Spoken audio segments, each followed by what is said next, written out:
Hey guys, welcome back to another episode of We Got Balls. And today we have a great opportunity to talk to a new guy, a guy that we've run across in our journeys, trying to figure out how we can help other men. Thomas Fairman. Thomas, welcome. Thank you, Chris. It's such a great honor to be on the podcast. I really enjoy what you guys do. And just excited to be here. Absolutely. And so Thomas is connecting to us from up in the great Northwest, Portland, Oregon.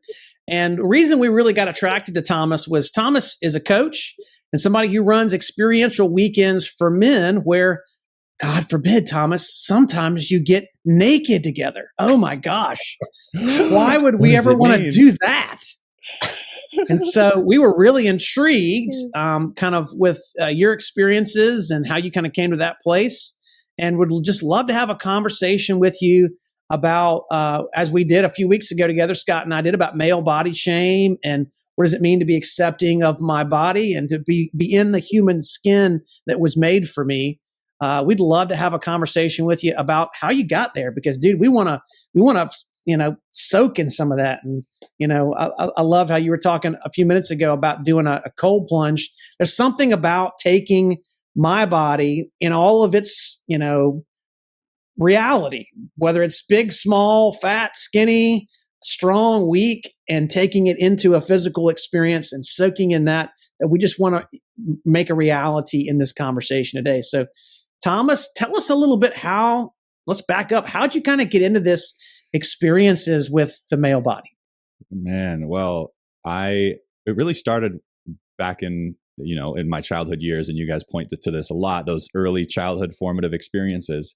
A couple of mine were, I remember being in high school and I was already tall. Like I was 6'4" as a freshman in high school. So I was just like this super tall, but skinny kid, played on the basketball team. And I was in my class, we would have PE and we would change in the same locker room. And it was in Hawaii, on the big island of Hawaii. So kind of like a little bit behind the times. If you look at pictures of Hilo and Wainui Avenue, like you look at pictures from like 1920 and you look at pictures from like 2000, it's like the same street, like nothing has changed. And so we would all change in the same locker room, and not all guys got this experience, but I was ashamed of it. I was like, I cannot let myself be seen. And so I was always known for my quick changing. And I would go into a stall and I would change and I would leave, like efficient as possible, get there before everybody else, get there out. And this is it's interesting because I think a lot of people would think of, oh, I'm just like this confident guy posting naked videos of himself on the internet. Like, oh, he's just confidence through and through. He's born that way. It's like, no, not at all. I was afraid, I think, of the opposite of what many men have, which is like, I'm afraid of intimidating people.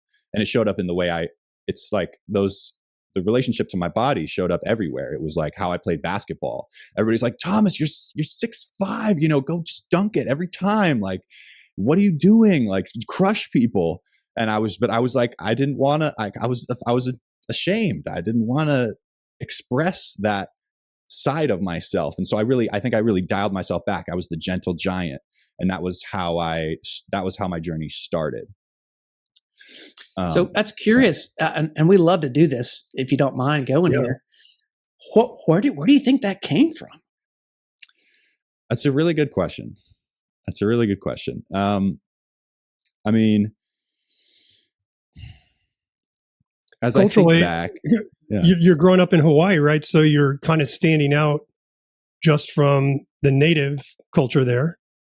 Yeah. Oh yeah. Everybody's a minority on the big island. That's what they say. Like, and I moved when I was 9 years old. So I moved in the third grade, started connecting with the people there. And I was at a private Catholic school. So it was not like I'm in public school or anything like that. It's like very different from what you might like. I got to encounter, Hawaii, you learn to be humble.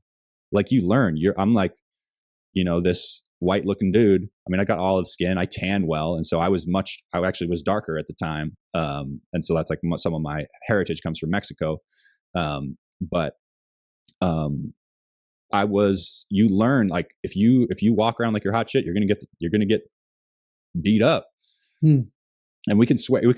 I mean, like, Oh, yes, yeah. we can. like Yes. you'll get the shit beat out of you. If you walk around, like, and there were basketball games, you had to hide in the locker room because we were the white. We're like playing in the south of the island, and we're the small Catholic school, right? And we would have to hide in the locker room because we were going to get, the people there wanted to fight us, and rocks would get thrown at the bus. You had to duck because the rocks thrown could sometimes break the glass. And like there was like an incident where glass shattered all over the inside of the bus, and people are bleeding and whatnot. So I think that I knew what I had to a certain extent, and I was raised Catholic, and my mom was very much like espousing, like, and we would go into church every Sunday, and my parents would sing in church, and it was great. But also I think I learned something. And my dad is this is right. How do we learn this? Well, we get masculinity modeled for us by our fathers and the men in our community. So my dad was mostly through high school, he was a stay-at-home dad, and he was a travel agent. And then when the internet came, the whole idea of being a travel agent kind of disappeared for a lot of people. He used to be a travel agent for like a lot of reef surfers. And so he kept a couple clients, but it wasn't enough to like sustain our family. So he moved to Hawaii. He bought a house for $150,000 and then turned around and sold it for, I think it was 400, something like that, a few years later. So he would fix up houses, and then he would take us to school. He would go to the supermarket, pick up food and bring us lunches every day. And it was like a thing. He was such a caring figure. And he's not like a traditional, like, he's not a super buff jack, like, hair, he's a hairy dude.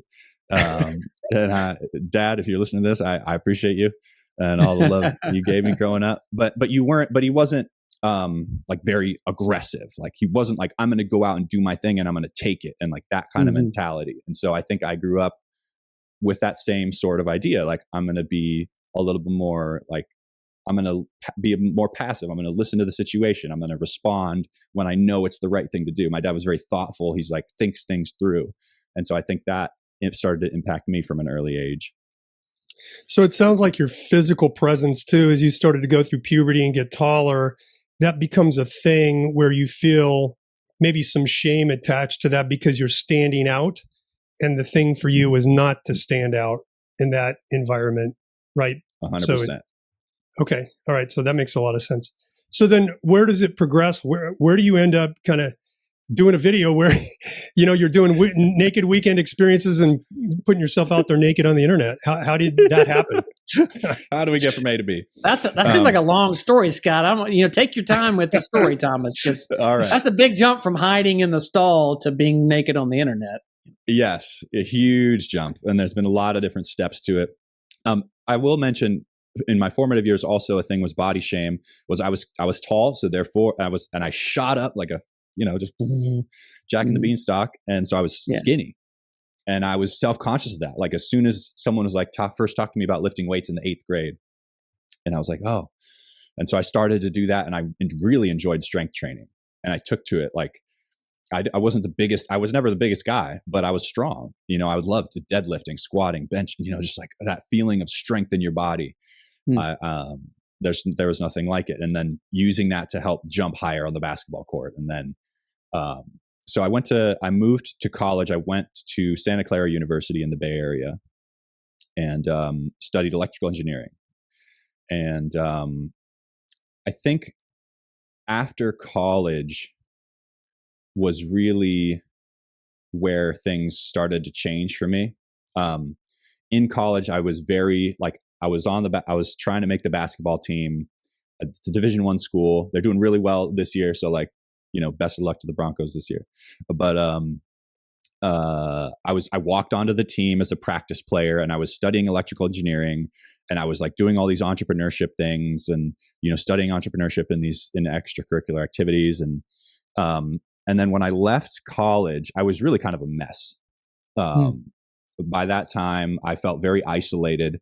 I had traveled the previous summer, I had traveled to Japan and to India and then to Burning Man, like in rapid succession, like within span of a couple months. And so I came back to America and I was like, what the fuck are we doing, guys? Like, what the hell is going on in this country? Like, what are these, like, I'm just like on campus watching people like laser like from one class to another. It's like people don't even exist. You got your headphones in, you're just walking from A to B. And that was kind of the dominating. It's really, I feel there's been a shift in the past, decade in terms of how people operate in public and how people relate to one another. And it's just like you said, and Scott, you pointed to it on a previous, I think actually both of you guys, but like, it's very individualistic. Mm-hmm. It's just like, I'm going where I'm going and I've got what I've got. And, that's it.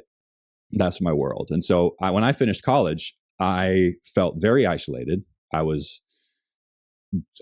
say depressed, just remember like drinking to like get through write my final design project. And then I graduated, and I think the healing for me really began with a program called the Landmark Forum. And that's, okay.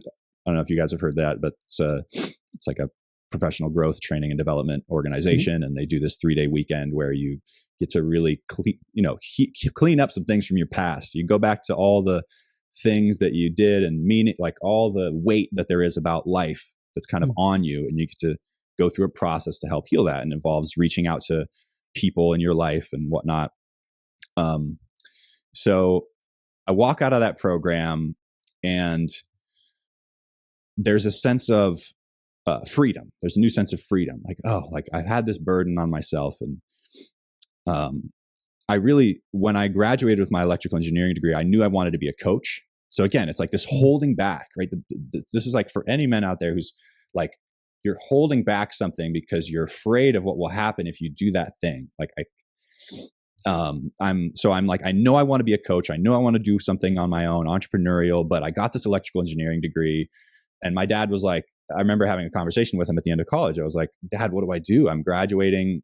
I don't really want to work in a traditional job. And he's like, well, Thomas, there's nothing wrong with getting a traditional job. There's nothing wrong with going and using your degree and getting electrical engineering, getting a traditional job. So I did that. And, but I knew it wasn't what I wanted. And again, those early childhood experiences, that experience of shame, that experience of,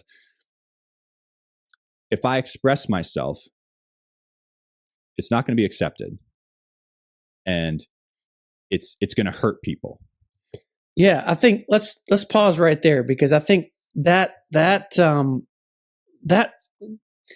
goes directly in contrast with the experience of freedom and the connection that you found traveling and going to Burning Man. It sounds like that there was kind of a paradox, an existential paradox for you at that moment, where your past had somewhat been healed, but there was still in your body, in your heart, in your mind, there was a reality of what life was about that didn't make sense.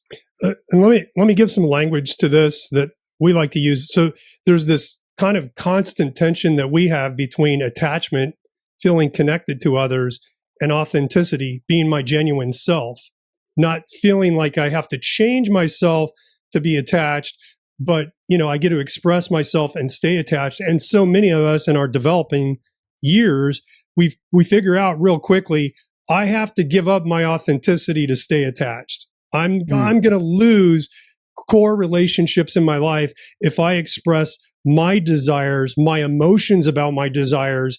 And that sounds like that was really the battle that you were facing. 100%. And it's only recently that I'm truly, I believe, winning that battle, and transforming that issue and transforming my relationship to it. Because there's been a whole intervening, decade more or less since I graduated college now. I mean, it's 8 years, but asking for what I want, learning to be open about what I want, and expressing that has been the biggest journey, the biggest healing for me of the past 8 years. Now, I got to ask you an honest question, Thomas. How do your parents feel about what you do? My mom is like, "You're doing God's work, Thomas. I love it. Thank you." Like, she gets, they get it. There's really no shame about it. It's okay. My dad's super proud, and yeah. That's good, because I think a lot of people, when you hear stories like yours and my story and Scott's story as well, is that there's expectations. These are the things that are going to make our parents proud of us, and it's usually conforming to their way of looking at life. And like Scott was saying, holding on to those attachment wounds and just perpetuating that into my adulthood. But it sounds like that there's been a bit of a transformation for you from that time of, I'm just going to go the way that everybody else goes and get a job and use my degree, and to now you wanted to coach. How did you get into coaching and this particular type of coaching? Well, I think with coaching, when I was in high school, my high school basketball coach, Harry Scanlon Late, he was such an influential figure to me. And coaches throughout my life have been so beneficial. I've worked with many coaches, and I understood the value of it and the gift that it is for a coach to be a coach, and that the gift that a coach gives. And I wanted to give that. And so in high school or in college, I started doing personal training on the side. And then when I graduated, I got my certification in 2018. So I'm like working this tech job, but I'm also doing this other thing. And it came to a head where the CEO was like, dude, you got to be all in on this or leave. And because it was starting to impacting my work. And the company actually just went public that I was working at, which is like, here's to Tygo.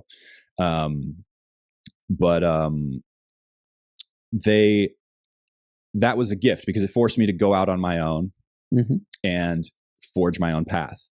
And I finally made the jump right around the pandemic. Actually, it was 2020. And something interesting was, at the time I was living at a naturist resort. So how did I get to live at a naturist? Like everybody's clothing optional all the time. There's no clothes allowed in the pool. Like, how am I living here?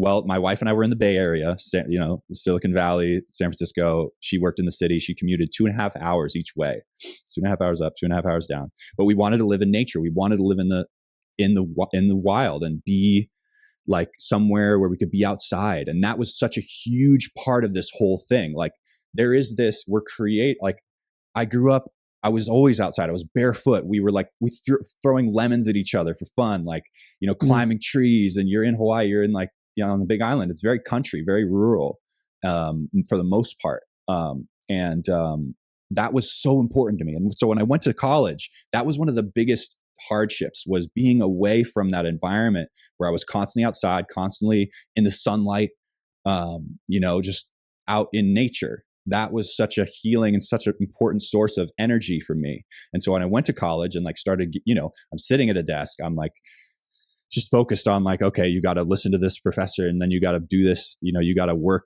8, 10 hours, 12 hours a day. Right. And so I got into that grind, and that started destroying me. And so in 2020, when the pandemic hit, it was right when I left the business that I was working at. And we were living at this naturist resort. So all of a sudden we're at home, and we were sitting there, my wife and I, and we actually have time, it was it's been a challenging time, the past few years for everybody. But it was also a gift in that I got to spend time with my wife I had never spent in a long time. And it gave me time to think. It gave me time to, what do I really want to create? Where do I really want to take this? Because at the time there was no nudity involved in the coaching that I was doing. I was a personal trainer online, but I was living at this naturist resort. And through that process, I ended up meeting a man by the name of Jason Wimberly. And Jason is a trainer he lives in Hollywood, West Hollywood, just an amazing man who is so free. So he's in a relationship with Maddie. He's a gay man, and he's really prolific in the training community. But he was a new model for me. I saw him and I was like, whoa, that's a different kind of man. He was very upfront, very straight about what he wants, to a point that he will rub you the wrong way. And he doesn't, and he knows that and doesn't give a shit. But is aware, not doesn't give a shit, but is He's very bold open about it. about his desires. He's bold about his Yeah, desires. yeah. And I was like, oh shit, like I don't have that. Like I just don't. So I think at that point I was like, oh, that's the gap for me. That's where I want to be like this guy. And so I started working with him, and we did the naked trainers, and that was really how I started. I started working with him in a naked capacity while I had my own clothes stuff on the side. And then it was through that work that I started to discover, like, oh no, I can weave this into what I'm doing. And I knew my brother used to do men's work. He used to do, actually in Carlsbad, where you had just been. And he at a school there, a local high school, he would train the kids, and he had this program called Spear. And so I growing up, like, that was in my consciousness, because he was like writing these white papers about the plight of men, and 4x suicide rates, and more likely to lack social supports, and doing not as well as school. All of these things are facing men and boys today. And so that was all rattling around in my consciousness as well. And so there's like this piece of like being out in nature and be breaking free from like the hunching over at a desk for hours a day to like make ends meet, because you have to be a good, productive member of society. There's the nature piece. There's this nudity piece that starts to come in, and asking for what you want, and being open, and being completely transparent, being vulnerable, stripping away all the layers, and then serving men. And that all kind of just like collided into the experience that is the retreats now. But it really couldn't happen until I started to ask for what I wanted. And there was a lot of steps along the way where I got into situations where I didn't ask for what I want. And so there was some repercussions of that. I would be ashamed of what I want. And so then it would ripple into my marriage. And it would, like, there's been these times where my shame about asking for what I want has prevented me from truly living the life that I want to live, and the life that I'm meant to live. The life that, like I've talked about, my parents are supportive. Like there's people around me that love and support me, yet still inside me, there's this part that's like, you can't ask for what you want. You gotta be, you gotta make yourself a little small. I love how you're getting to this point about the root of shame is really around what we want, like what my desires are. And I think about, it's a new year. I'm starting to read through the Bible in a year. So I read Genesis 1-3 yesterday. And I didn't know this until a couple months ago, that Eden means delight. And you come to the end of Genesis 2, and it says they were naked and unashamed. And there is so much about what you're saying about being out in nature, expressing your desire authentically, and being completely unashamed about your state in that place of, here's what I want, take it or leave it. I don't always get what I want, but at least I'm expressing what I want, right? And even when I don't get what I want, I learn that I can express what I want and still stay connected with others.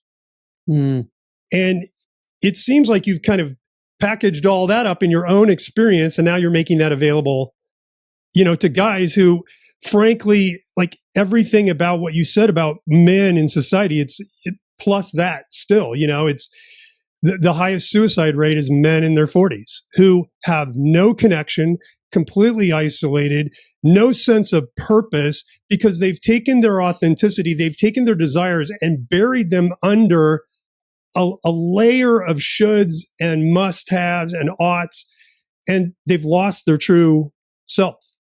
And you're helping, like us, you're helping guys to, we do that in a very sexual way. What do you want sexually? Like, what turns you on?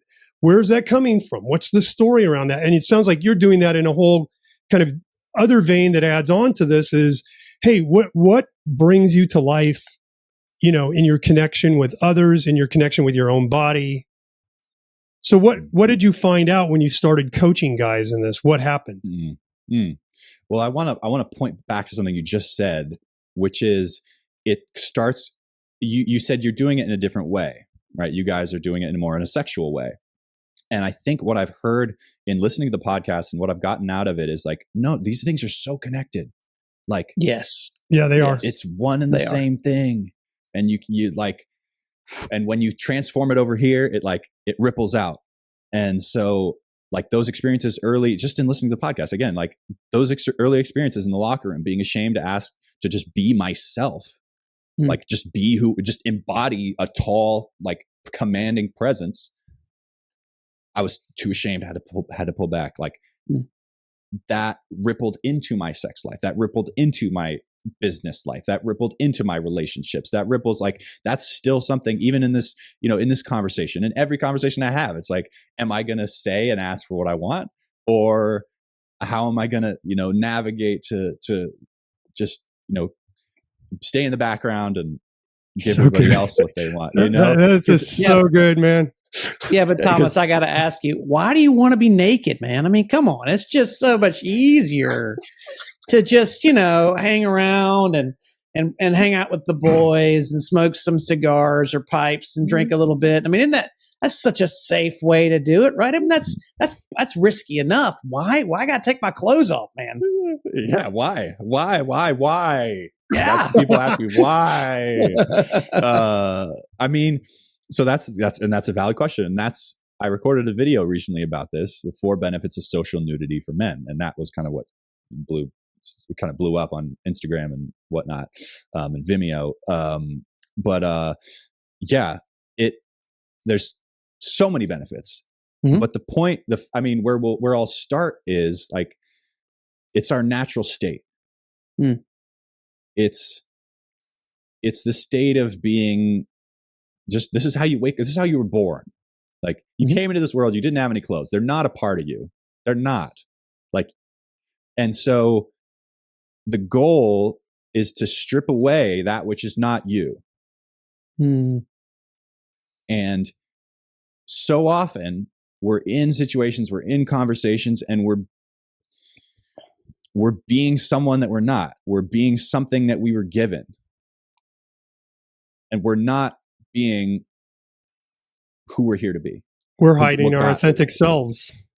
So this is about identity. You're telling me that by stripping away my external layers, be they literally clothes or metaphorically ideas and experiences and things that I've been given from my past, job title, performance, that I can help find who I really am. Is that what you're telling me? Yes, I'm telling you. And to jump back to Scott, your question, what happened when you started coaching men in this? Like, I put this out there and men just start reaching out. They're like, oh my God, yeah, I don't know who I am. I'm this many years old and I've had these experiences. And when I was a kid, this happened. And ever since that time, I've been ashamed. I have been unwilling to open up, and just the response has been incredible. And the amount of men that this resonated with has been insane. And just these long, emails that I get, and just thank you to everybody out there. But it's like, there's something here for not just me, but for a lot of men. And men don't know who they are. And to me, the astounding thing is you're reversing exactly what took place in the 90s with everybody putting their clothes on in the locker room and being afraid of being their authentic selves, right? And now the only exposure we have is in pornography. And you're reversing that. And men are responding because they know intuitively that there is some way in which my authenticity, my desire and my authenticity, what I want, is connected with being seen exactly who I am, whether that's metaphorically naked or physically naked or both, Yeah. And they're responding to it because it's in the heart. Yes, it's in our nature. And that's the thing about the whole same-sex attraction piece, and where people have shame about it. It's like that. No, dude, you gotta have like physical connection with other men. Like if you look at any animal species, like where the primates, right? They're just touching each other all the time. They're just like all over each other, and they're doing all kinds of things, and that kind of bonding is so important. And it's a part of being a healthy human, even independent of masculinity. But then men get these like, no, you have to be cold, you have to be hard, you can't open up, and then that becomes gay, right? It becomes like, it's gay if I want a hug or if I talk about my feelings. And then that's the other thing that's happened with this retreat is like you get gay men and straight men in a shared space and everybody's naked. It's like, what does that do? How do I deal with that? Yeah. Who's going to get a boner first? That's the kind of cauldron we like. We like those kind of conversations. So what does happen? I mean, so boners rarely happen at these retreats. I'll just go start right there because so many men ask. They're like, dude, what if I get a boner? Say that one more time. You kind of broke out. I want to make sure everybody hears that. Okay. Boners rarely happen at these retreats. In the last year, I don't know, 2 out of maybe 20 men say, but one in 10 men. It's a fear that you hear, right? It's a fear. Oh yeah. What if I get a boner? That's like one of the most common questions I get. I got to record a video about it, but I could be on a podcast about it. How about that? You're welcome to talk about it here. You talk about it right now. It's like, we have this thing. It's like a boner means sexual, right? And you talked about, you guys have been starting to unpack this conversation about sexuality and types of sexuality. And it's like, oh, if I get a boner, it means I'm gay, or it means, X, Y, or Z, or I'm going to make someone else uncomfortable because I have a boner, right? That's the other fear. And it's like, what actually happens in practice is like, it happens. It's like, it's a part of you, dude. Like, be proud of that. Like one of the men who came was like a rather elderly man who had morning wood. And he's like, I can't come to the morning practice. And I'm like, dude, it's all good. I want to be like that when I grow up. That's amazing. And so, it was just truly that is such a component of it that people are worried about. But then it just goes away. You start moving your body, you start doing something else, you start talking about something else. It's not a sexual retreat, and it just goes away. It just kind of, Yeah, and we've talked about this. There's something known as sexual incongruence, where you experience sexual arousal, but it has nothing to do with sexual desire. For women, it happens about 10% of the time. So if a woman's Emily Nagoski talks about this in her book, Come As You Are. She works with rape victims, but she reads an article in the New York Times about a violent rape and her vagina tingles and gets wet. Does that mean she's into being raped? No. It means that there's a stimulus and her body responds to the stimulus. And 10%, only 10% of the time for a woman, there's a connect between those two things. So most of the time, women don't experience sexual desire or sexual arousal in the context unless they have sexual desire. For men, it's 50%. So men get boners much more easily, or they get sexually aroused without sexual desire than women do. And yet the stories we tell about those are, well, if I have a boner, I must want to have sex. No. Well, Thomas, one of the things we want to do is connect guys with you. And so how can guys get connected with you, come to your retreats, have this experience for themselves to be able to have some healing around their bodies and find out more about who they really are?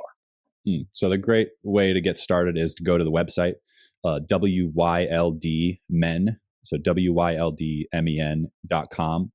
On that website, you will find at the top a little place where a green button. You can hit it and it'll send you a library of some content that I've created. And so if you just want, or like, what is this? You just want to just kind of learn a little bit more, or maybe do a follow along naked workout. I have this 8-minute ab routine that I do naked, and it allows you also to, that's one place you can go. And then the other places on social media are Instagram, The Wild Men, spelled the same way, THE Wild Men, and on Twitter also The Wild Men, or X as it's called now. Yeah, whatever it is, formerly Twitter, now X. So yeah, we can connect with you. So that's great. So if you're interested in getting connected with Thomas, and I would highly recommend, check out the content. If this piques your interest, have an experience. Content is it can be very isolating sometimes, and something we can use for good or for harm. But there really is nothing like being flesh to flesh, human to human with someone else. That's where the change comes. It's where the transformation comes. So if you're really interested, make an investment and get connected with Thomas and the community that he's building with the Wild Men. So, thank you, Chris. And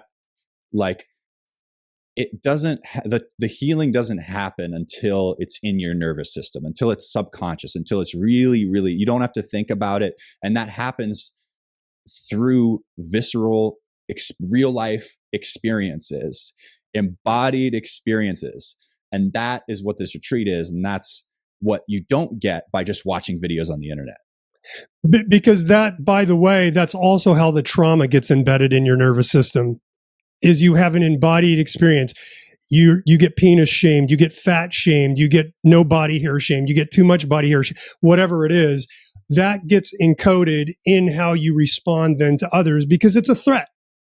So if you're going to deal with that, you have to deal with it in an embodied way. If you're going to bring healing to that, you have to heal in an embodied environment. And it generally has to involve some form of risk, because it's a leap of faith to heal that, which is why your retreats are so effective, because you have to get naked. And nobody's like, yay, let's get naked. I mean, maybe there are some guys that are really excited about it. There's a lot of guys out there that are there really? Wow. Yeah. All right. The whole naturist community is very gung-ho. Well, I'm not in the naturist community, and it scares the shit out of me. So that's why I'm just like. But is it younger guys, older guys? Like, I'm curious about the demographic fallout on this, because to me it would be like younger guys are going to stay away from this like the plague, I would think. But no. Yeah, it's mostly guys in their 40s. Yeah, 50. You know, I'd say the mean age is some like 42 or something like that, or 45. Well, plus two, you got to have the money to afford a retreat type of thing. But still, I do think you have to get to that age where you realize this way of doing things ain't working for me very well. I'm feeling very isolated and disconnected, and within my own body and with other men. And so. Guys, we are excited about this, and we want to continue to have it. We want to continue this conversation moving forward. Thomas, you're welcome back. I'm sure we'll have you back whenever we want to talk about nudity. You're our dude, man. You're like, when it comes to the human form, I mean, because I've never lived in a clothing optional community, so I have so many questions that we can't get into right now, but there'll be time later. Thomas, thank you for being here. Thank you, Chris. Thank you, Scott. And always, guys, be curious about your story, your desires, what you want to do, what you're looking for, and join us next time here on We Got Balls. And you do too. Take care, guys. Don't forget to subscribe for more episodes. You can connect with Chris at pornfreemasculinity.com and with Scott at successfulmen.com.